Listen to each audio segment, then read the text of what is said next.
In today's video, I'm going to teach you how to delete your Google Merchant Center Next account using the best method. The process is simple and takes just a few moments to complete. So whether you're looking to streamline your online accounts or you no longer need your Merchant Center Next profile, follow along and I'll guide you through each step. First, let's sign into your Google Merchant Center account. Start by opening your web browser and heading over to the Google Merchant Center website. Once there, you'll need to enter your credentials to log in. Make sure you're using the correct account, especially if you manage multiple Google accounts, as this ensures you are disabling the right Merchant Center profile. Once signed in, you'll be directed to the main dashboard of your Merchant Center account. In the top right corner, you'll see a gear icon, which represents the settings menu. Click on this icon and it will open the settings panel, where you'll have various options to configure different aspects of your account. Now within the settings panel, look for and click on the option that says General Account Options.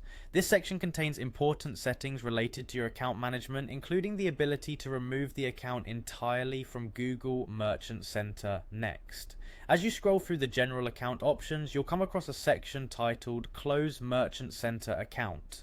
This is the section you need to focus on. It is essential for permanently closing your account, so make sure you're certain about proceeding. Consider backing up any important data before moving forward, as this action cannot be undone. If you're ready to delete the account, locate and click on the Close Merchant Center Account button within this section. Google will typically provide some information about what this action means, and might ask you to read through certain terms or acknowledge the consequences of deletion. To finalize the deletion, you'll need to confirm your decision.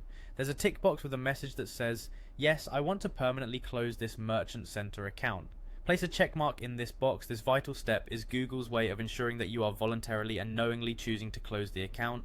Finally, after confirming your choice, click on the Close Merchant Center Account button just once more. This final click completes the deletion process, and your Google Merchant Center Next account will be permanently closed. Remember, once the account is deleted, you cannot recover the information, so ensure that this is your final decision. And there you have it, a straightforward guide to deleting your Google Merchant Center Next account. Thank you for watching, and I hope this guide has been helpful to you. If you have any questions or need further assistance, feel free to leave a comment below. See you next time.